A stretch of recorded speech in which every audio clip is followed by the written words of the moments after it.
An interview with a Silicon Valley 7th grade social studies teacher, Mike Messner, episode 614. Today's show is sponsored by Adobe. Stay tuned at the end of the show to learn how I use Adobe Premiere Rush to teach film in my classroom. The 10-Minute Teacher Podcast with Vicki Davis. Every weekday, you'll learn powerful, practical ways to be a more remarkable teacher today. Today, we're going to take a dive into an innovative educator, Michael Messner. He teaches social studies in Silicon Valley, and we want to kind of just dig into what it looks like to be a modern educator who's constantly innovating. So, Mike, tell us a little bit about you and your job, and, what do you do every day? Well, hi, Vicki. I teach at Los Altos High School in Silicon Valley, and that is basically the nerve center of Silicon Valley and has been since about the 1970s.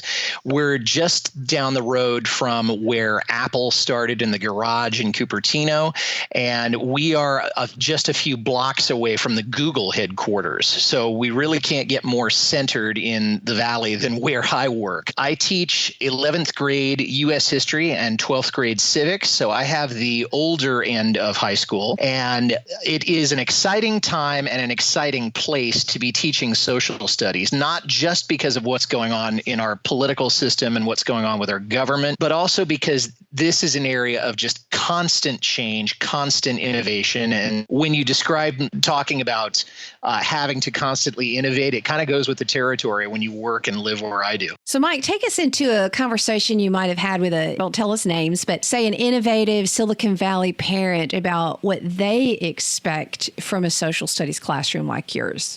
Well, when I talk to people and parents, particularly on back to school night or in conferences, what they're hoping for is really a civic awareness, not just the facts of history, because I think anybody can learn those online, but learning about how they can get involved in their government, how they can sort out fake news from real news, and how they can really be good citizens. Now, don't get me wrong, the emphasis on getting into a good college, especially with kids at that age, is still very much there. There's no question about that.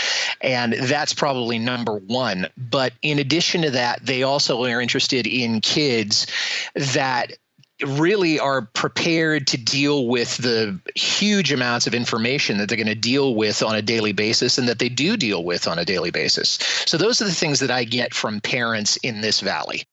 So you read a lot about how some Silicon Valley parents don't want any technology in their child's education, and then others want a lot. How would you characterize the innovation going on in your classroom? Describe maybe a few things that you do or methodologies.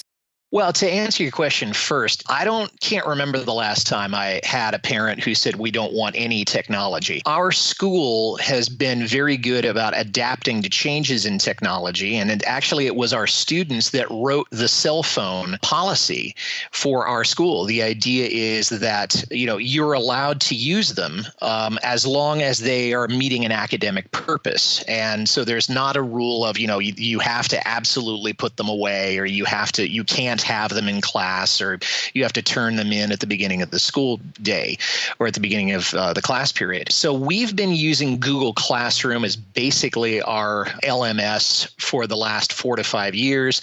It's saved us a lot of time, and it's really opened up channels for communicating with both parents and students. We're just now getting into a school-wide podcast, and of course I'll keep you posted on that. We have been fully Wi-Fi compliant for the last 2 or 3 years, and we've actually got more redundancy now than we ever have. So there's a need for that technology and that presence and that innovation, and we're meeting it. Describe what your personal professional development looks like. For me, it consists of reading a lot. Right now, I'm reading Shattering the Perfect Teacher Myth by Aaron Hogan and really enjoying that.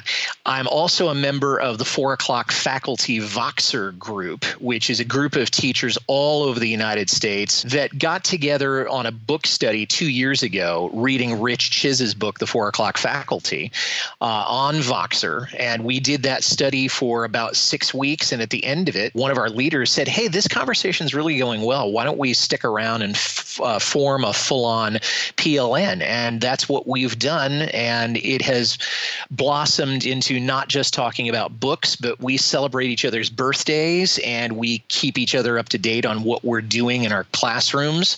And then, of course, the third part of it is listening to podcasts like the 10-Minute Teacher podcast. So give me an example of something that you pulled out of your 4 o'clock faculty Voxer group that impacted your classroom when you realized, you know what, this online PLN is really making face-to-face impact to my classroom. Well, the biggest thing that I've taken from being in 4 o'clock faculty is that relationships are key.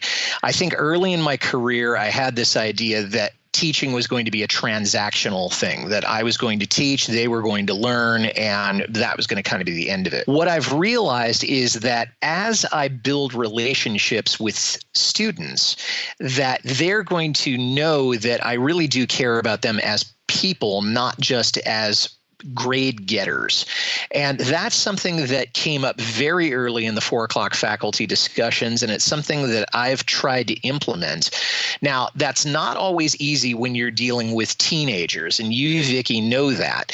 But it's something that I'm continuing to improve on, something I'm continuing to implement, and finding new ways of doing that, whether that's conversations at the end of class or attending athletic events or fine arts performances. I just really try to be present to the kids. And had I not been in 4 o'clock faculty, it wouldn't have been as impactful. Of course, I would have known it, but it wouldn't have really hit home as much. So tell us about the first thing that happened in your classroom that you were really proud of. Well, the very first thing was that we were able to do simulations of both historical events and government procedure events. Now, this goes back to my second or third year in teaching. We were able to do a simulation of the Navajo code talkers, the idea that, they're sending out different messages that our enemies in World War II could not decode. And so I had the kids send messages to each other, and I ended up having that actually as part of our formative assessment. Another one is that we put American imperialism on trial, and we called different witnesses. Every student played either a juror or a historical figure or a lawyer. And the idea was that American imperialism has done more harm than good to the people that it was enforced on.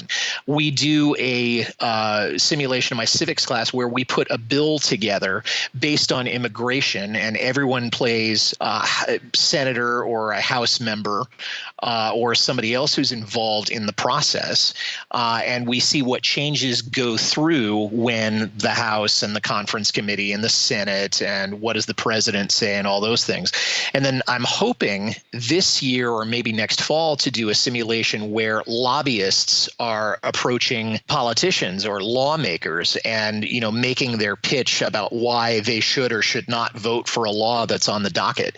So those to me are the most fun because they're engaging. Everybody has a role, and it's certainly, more helpful to make things real than simply somebody standing up and talking at them. So as we finish up, Mike, I'm curious, are there any hot buttons that don't work for teachers in Silicon Valley? What are the mistakes maybe that teachers might make in Silicon Valley that do get the parents upset? Because I'm curious what they don't want to see in their child's education. Well, what they don't want to see is an abuse of social media, for one thing. Now, that's certainly not unique to Silicon Valley, but since we have so many companies, Google and Twitter and Facebook and things like that directly around, it's probably as impactful here as it is anyplace else. So they don't want to see private information shared online. And that, of course, has a whole lot of different pieces to it. I think another thing that they don't want is to have teachers who are still teaching the way they used to, that are just using the same notes that they have, that it's all a lecture-based class, that it's all sit and get. And I've seen teachers make that mistake, and I made that mistake a lot early on in my career because I came from a college environment rather than a high school environment when I first started teaching. So I think those two, coupled with a sense, if the kids don't see the relevance of something, they will communicate that to the parents, and the parents are going to also, communicate that to the teachers saying, hey, how is this really helpful? So I'd say those three are probably the most important. And I would say those are relevant in a lot of places, although it's fascinating that the sensitivity about privacy is even more keen there. I think we should all be sensitive about privacy, but that's an interesting observation. So, Mike Messner, thank you so much for giving us insights on teaching, learning, professional development, and all these things, particularly from your perspective in Silicon Valley. Thanks. I use Adobe Premiere Rush to teach digital filmmaking in my classroom. I love it because videos and editing projects move seamlessly between all of my students' devices. Check out this blog post and other Adobe resources, including some from my friend Todd Nesloni, on the Education Trailblazers Pinterest board that you can view at coolcatteacher.com/Adobe Pins.